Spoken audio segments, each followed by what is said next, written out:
안녕하세요. 저는 40대 여성이고 이혼을 하고 돌아온 돌싱이에요. 더 행복하게 살고자 결혼을 선택했던 건데 그 결과는 너무 처참했습니다. 저는 남편을 처음 만났을 때 굉장히 힘든 상황이었어요. 인간관계에 너무 지쳐 있었던 상황이었습니다.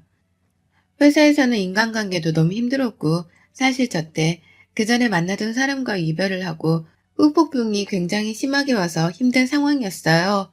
그때 저에게 손을 내밀어 준 사람이고 제가 뭐 때문에 그렇게 힘들어 하는지도 잘 알면서 그저 묵묵히 제 손을 잡아줬던 남편입니다.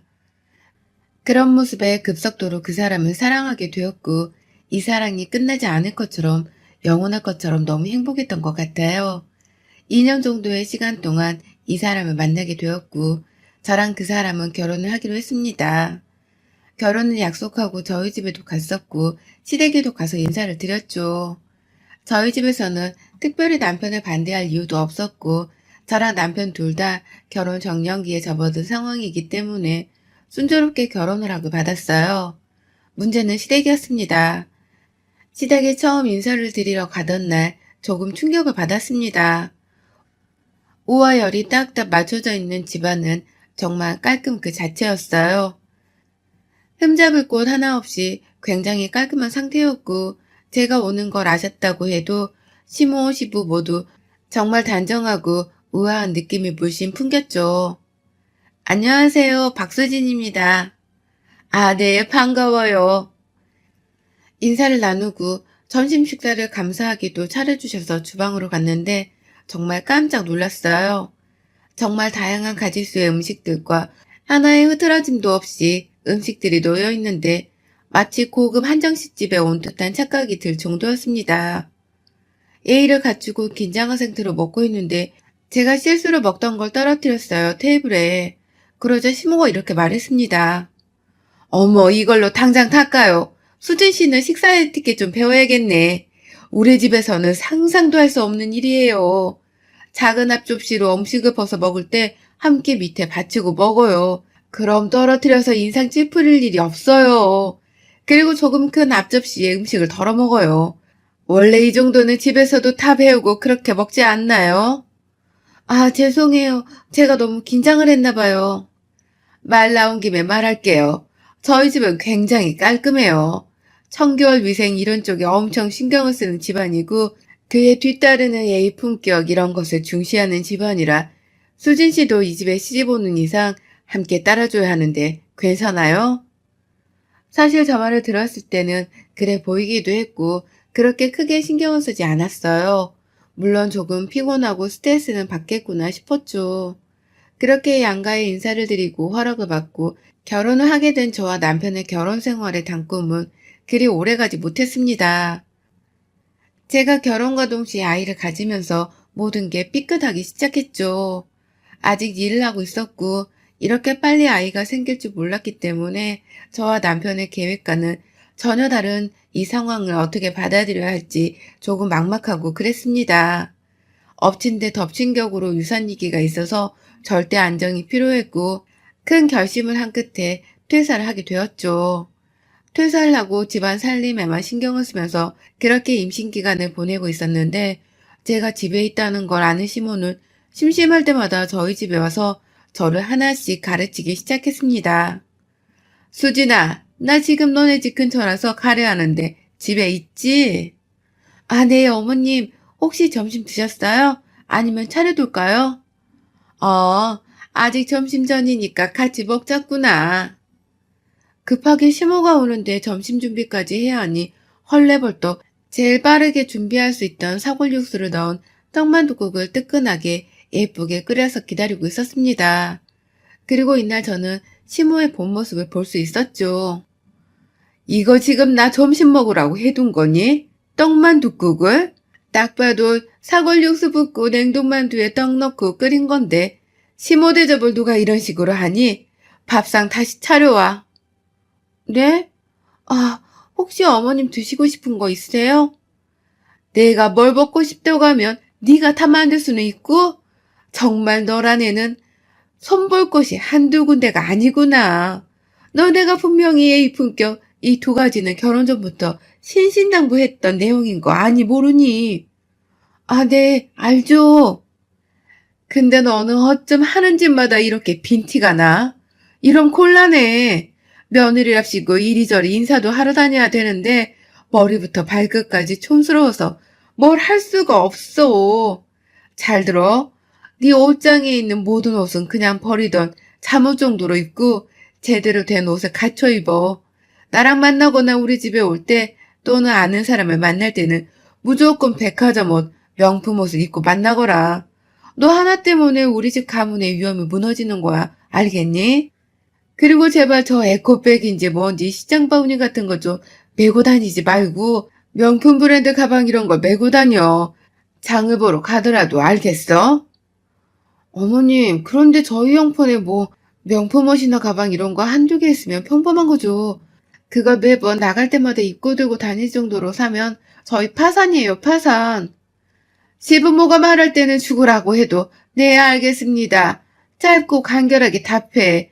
너까지 거 생각이나 듣자고 하는 말 아니고 명령이니 복종이나 해. 알겠어? 나 길게 말하는 거 딱 질색인 사람인데 너한테 지금 이렇게 말하는 건 그만큼 네가 못 배워먹은 게 많아서야. 그리고 너 살 빼라. 운동하고 임신했다고 퍼지는 거 그거 다 옛말이고 요즘 임산부들은 배만 나오는 게 트렌드야.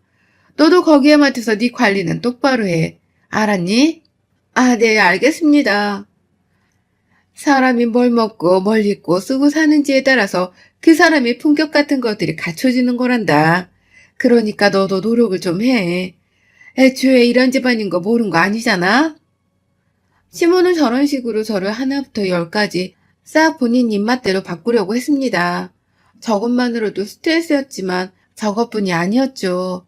늘 보여지는 걸 좋아하고 보여지는 삶을 사는 시모라서 모임 같은 곳에 꼭 나갑니다.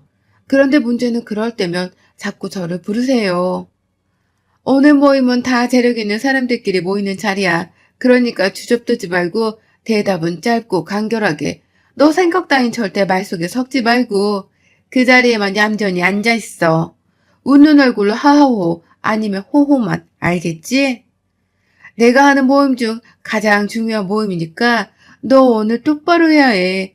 내 며느리 자격으로 너도 이런 고급 모임에 참석할 수 있는 거니까 오늘 실수하면 정말 가만 안 둘 거다.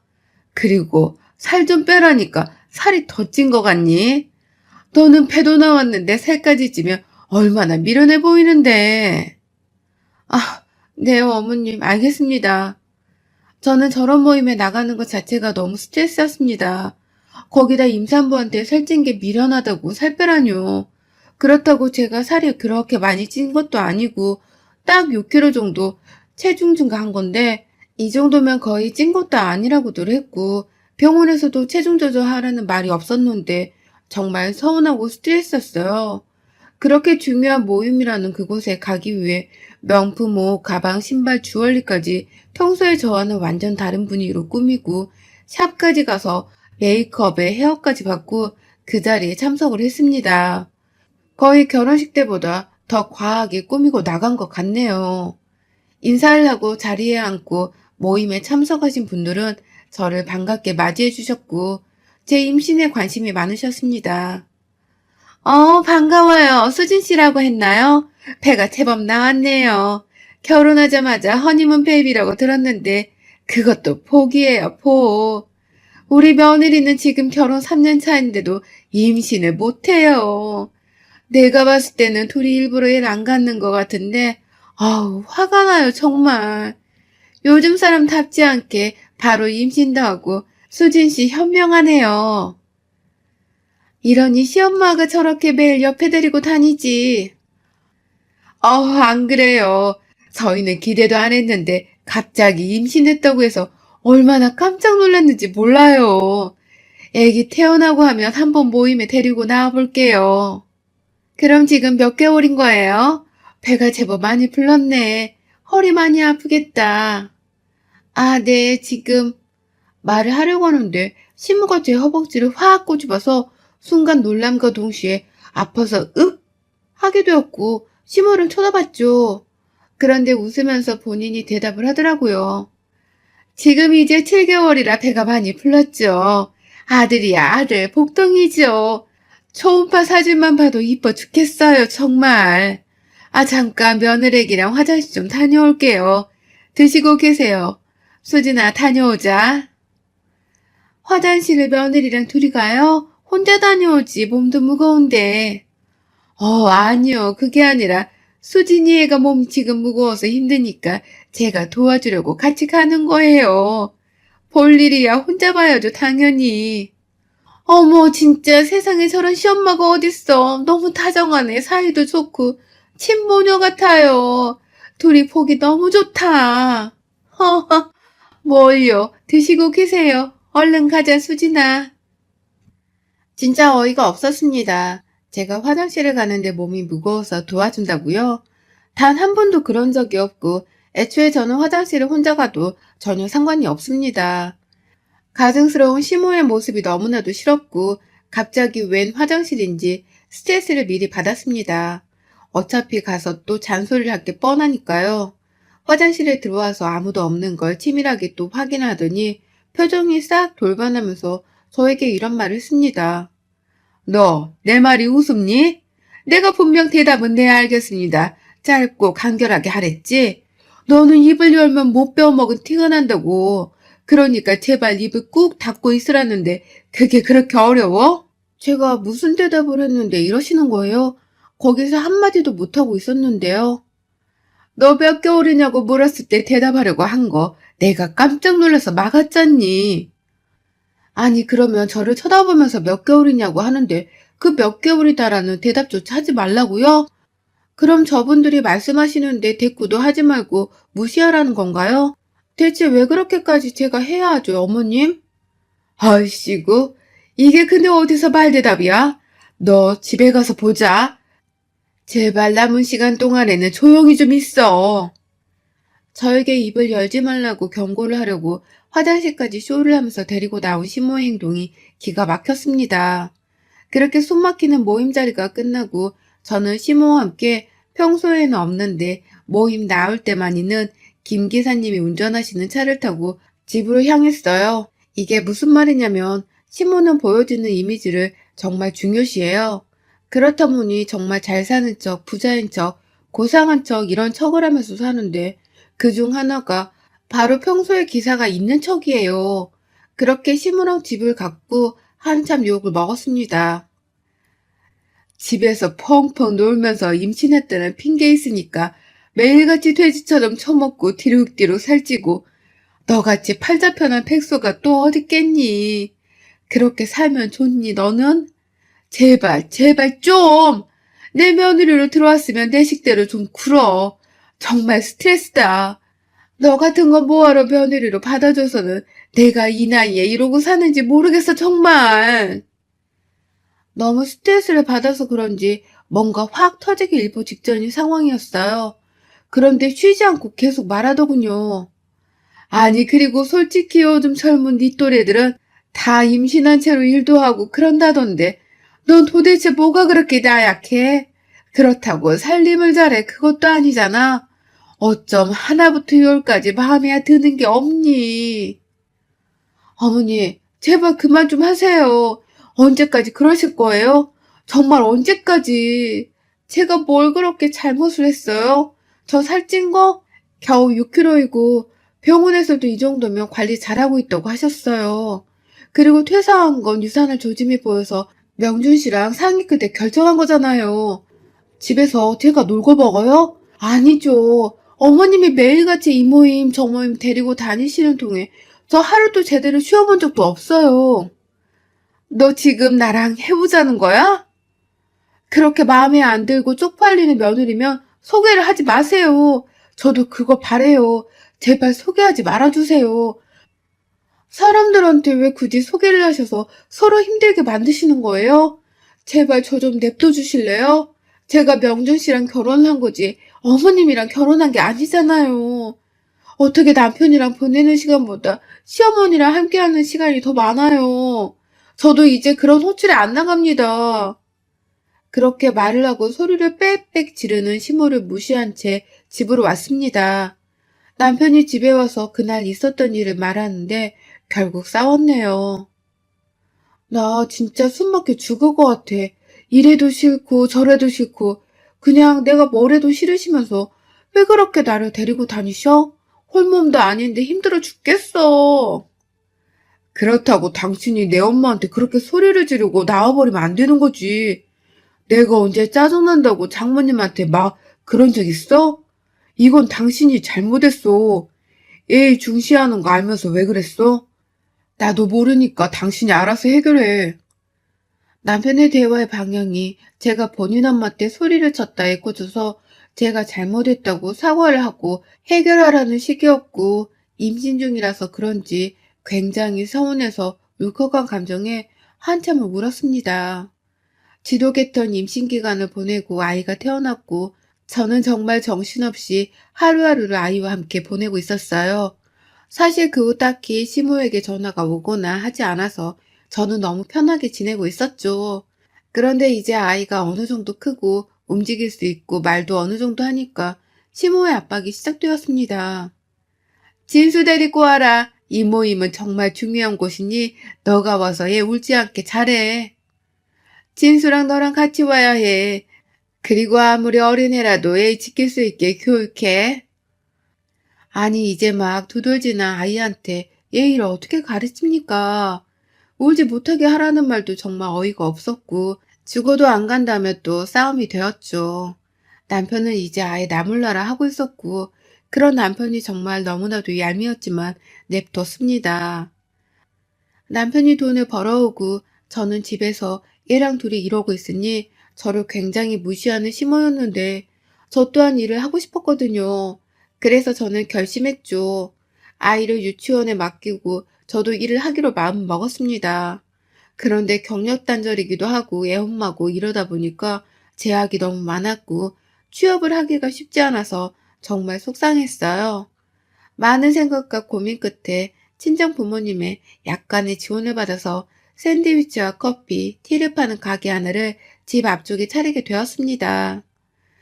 이렇게 되면 아이랑도 늘 같이 있을 수 있고 돈도 벌고 저도 이제 좀 자유로워질 수 있다고 생각을 했죠. 생각보다 제 가게는 장사가 너무 잘 되었고 밤잠 이룰 틈 없이 신선한 재료들을 준비하고 만들고 팔고 이걸 무한반복했습니다. 입소문이 제대로 나서 대량 주문은 거의 주마다 매일 있었고 감당하기 어려울 정도로 주문이 밀려 들어와서 파트타임 알바 하나도 쓰게 되었어요. 그 매출로 돈도 모으고 생활비도 쓰고 저희 부모님께 지원받은 돈도 갚고 정말 다시금 행복한 시간을 보낼 수 있었습니다. 그런데 제가 돈을 버니까 남편과 시댁에서는 자꾸 돈을 빌려달라는 식으로 말했어요. 아니, 이번에 우리 집 리모델링을 할까 하는데 얼마 정도 지원해 줄 수 있니? 제가요? 제가 왜 지원을 해요? 그럼 아들의 며느리까지 있는데 우리 돈으로 하니? 그리고 우리도 이제 노후자금 말고는 땡전 한 푼 없다. 돈이 없고 능력이 없으시면 하지 말아야죠. 멀쩡한 집을 굳이 왜 돈을 빌려서까지 뜯어 고치세요, 어머님. 저도 어엿한 제 가게가 생기고 하니까 조금 큰 소리를 당당하게 칠 수 있었습니다. 그래서 제가 당당하게 구니까 시모는 또 더 스트레스를 받고 싫어했죠. 여보, 이번 달 매출은 얼마나 나왔어? 아니, 어째 내 급여의 몇 배를 버는 거야? 신경 꺼, 내 돈이야. 우리 돈 관리 따로 하자는 건 당신이었잖아. 당신도 어머님도 왜 자꾸 내가 힘들게 번 돈에 눈독을 들여? 그렇게 사람 무시할 때는 언제고? 언제 무시를 했어? 아니, 나도 가게 하나 차릴까 싶은데 당신 가게 이유 좀 낼까? 내가 운영해 볼게. 회사나 다녀. 이건 뭐 아무나 할 수 있는 일이야? 무슨 샌드위치를 팔아서 얼마나 벌겠냐고 무시했었잖아, 당신이. 그런데 무슨 샌드위치를 만들어서 팔려고 해?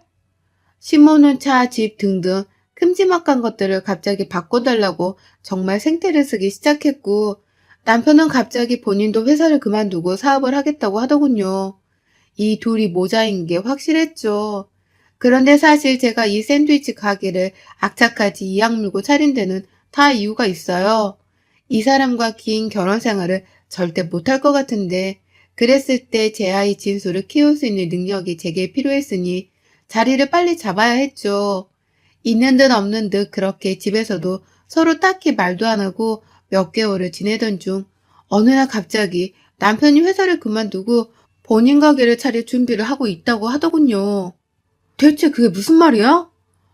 아니, 나 대출 좀 받고 엄마도 좀 받아서 나도 내 가게 하나 차리려고 준비 중이야. 나한테 상의도 없이? 뭐 상의를 꼭 해야 돼? 우리가 겉으로만 부부지. 진짜 부부냐 이게? 돌아가는 꼴을 보아하니 딱 망하겠다 싶은 생각도 들었고 남편이 저러고 다니는 꼴과 신모의 콧대가 높아진 위풍당당한 그 행동을 도무지 견딜 수 없었습니다.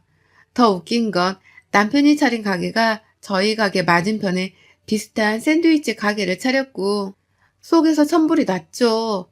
그런데 어느 날부터인가 저희 가게 후기나 리뷰에 악플들이 달리기 시작했고 음식에 뭐가 들어있다 등등의 테러와 가까운 후기들에 정말 확 무너졌습니다. 변호사를 통해 이 문제에 대해 접근을 했는데 놀라운 게 범인은 남편이었어요. 제가 얼마나 힘들게 이 자리까지 온 줄 알면서 정말 치가 떨렸고 저는 변호사를 통해 이혼 소송과 고소를 했습니다. 결국 이혼을 하게 되었고 남편 가게는 동네에 쫙 소문이 났어요. 마누라 잘 나가는 게 배 아파서 몰래 똑같이 가게 차리고 후기 리뷰 테러를 해서 고소당하고 이혼당했다고 말이죠. 동네 장사이다 보니 소문에 취약했고 모든 손님들이 오히려 위로를 해주려 저희 가게 샌드위치를 더 사드셨고 덕분에 저는 아이와 함께 승승장구를 하고 있습니다. 남편은 대출이고 뭐고 아주 손해본 상태로 개업을 했는데 보기 좋게 망해서 파리 손님들만 득실득실하다 결국 폐업을 했어요. 시모가 한번 찾아오긴 했었는데 제가 그랬죠. 지 분수도 모르고 사람이 욕심만 부리면 결국 그렇게 망하는 겁니다. 그래, 내가 잘못했고 우리 명준이는 진수 아파하지 않니? 얘를 어떻게 아파 없이 키워? 한 번만 눈 딱 감고 봐줘라. 그딴 아빠가 곁에 있는 게 아이 교육상 더 좋지 않아요. 신경 끄세요. 두 번 다시 합칠 일도 없고 볼 일도 없으니 찾아오지 마세요. 경찰에 신고합니다. 다음번에는. 제가 이혼을 하고 팔자에도 없던 샌드위치 가게를 해서 승승장구 하면서 느낀 게 있어요. 진짜 알다가도 모르겠는 게 사람 인생인 만큼 후회 없는 하루를 살아가는 게 정말 중요한 것 같습니다. 뭐 때문에 진작에 이혼도 못하고 저러고 살았는지 모르겠어요. 여러분의 생각은 댓글로 남겨주세요. 오늘도 시청해주셔서 정말 감사합니다.